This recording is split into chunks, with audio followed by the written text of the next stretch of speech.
सुनो दुनिया के जेठो, बहू चकेले ने ठेका नहीं ली है घूंघट डालने की। कभी कभी तुम भी डाल लिया करो।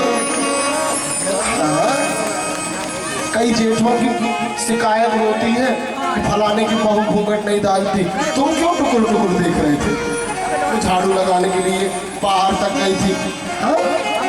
तो कभी जेठों को भी पलकों का घूंघट डाल लेना चाहिए, भावनाओं का घूंघट डाल लेना चाहिए, शब्दों का घूंघट डाल लेना चाहिए। पुराने जेठ बड़े अच्छे थे, है ना? पुराने जेठ कितने अच्छे थे, कैसे आते थे?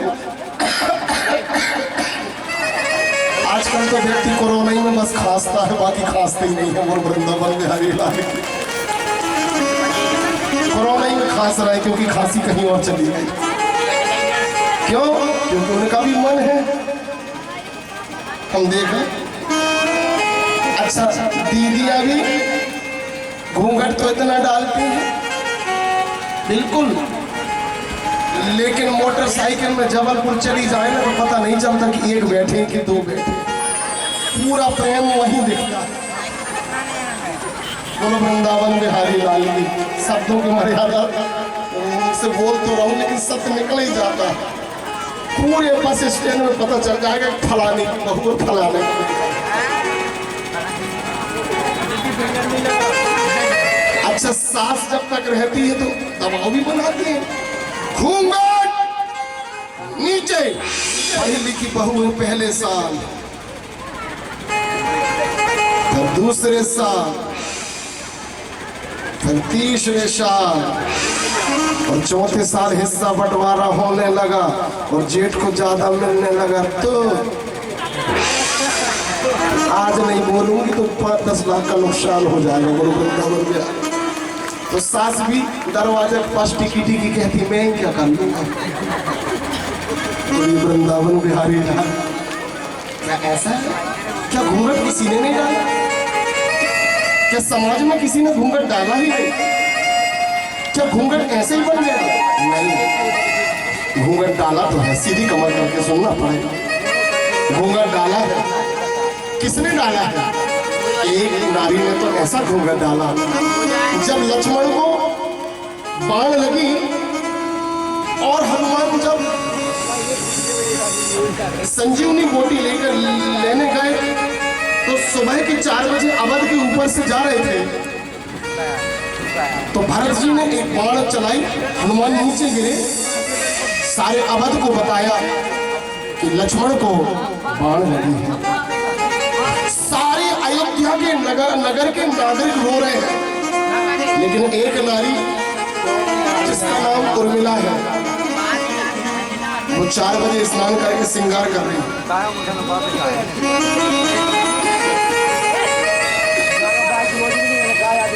श्रृंगार कर रही है और मुस्कुरा रही है।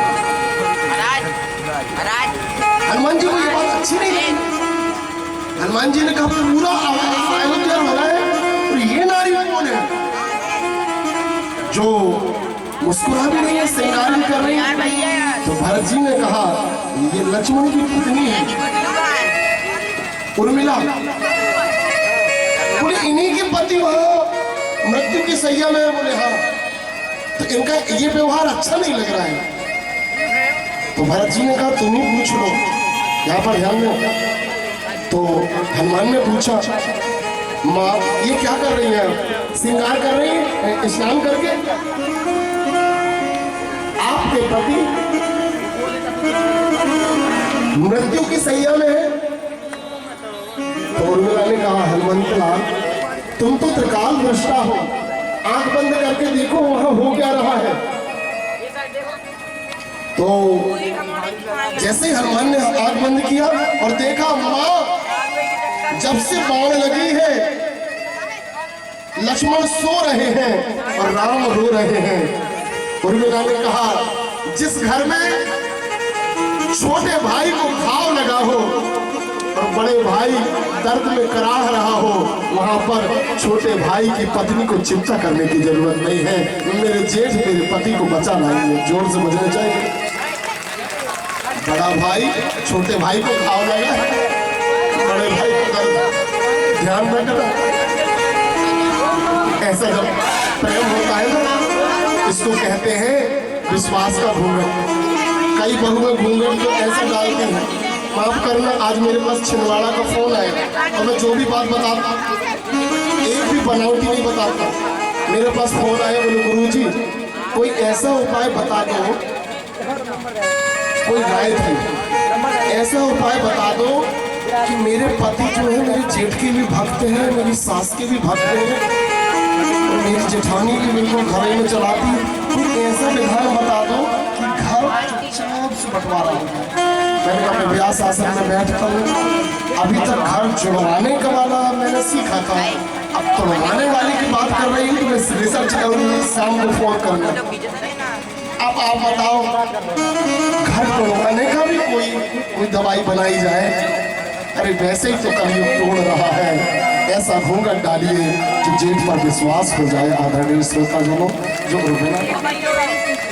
हमें अपनों पर विश्वास नहीं है। आपको पता है कई बहुएं घूंघट तो इतना डालेंगी, लेकिन अगर जेठ की थोड़ी सी मदद अगर पति कर देना तो घर में महाभारत बोलो वृंदावन है। लेकिन आपको पता है लक्ष्मण ने भी घूंघट डाला था। जब सीता जी का हरण हुआ और वो अंगूठियां, वो सारी चीजें जब हनुमान जी ने देखी और बताई कि ये कौन की है, तो लक्ष्मण रो पड़े, बोले भैया मैं बता नहीं सकता ये किनकी है। बोले क्यों? बोले मैंने दो चीजों को आज तक नहीं देखा। कौन कौन को?